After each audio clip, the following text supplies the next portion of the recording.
Les brises de terre et de mer sont des vents locaux qui se produisent sur les zones côtières. Elles sont engendrées par la différence de température entre la surface de la Terre et la surface de la mer. Le sol, du sable par exemple, a une capacité calorifique beaucoup plus faible que la mer.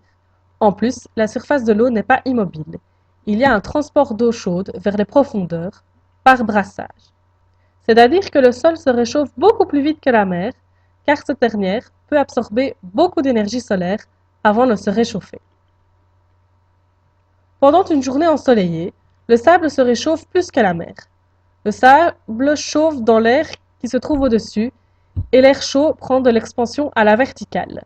Les niveaux de pression au-dessus du sable vont donc s'élever pendant qu'au-dessus de la mer et ils vont garder leur altitude.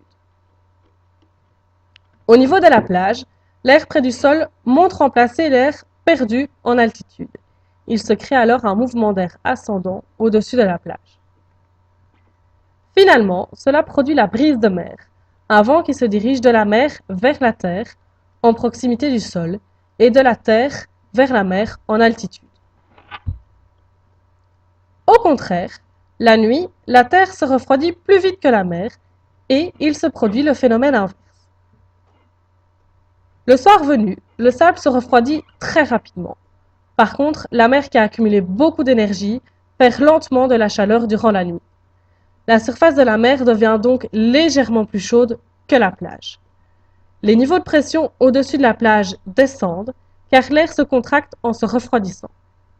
Suivant le même mécanisme, une circulation inverse à celle de la brise de mer, mais plus faible, s'installe, la brise de terre.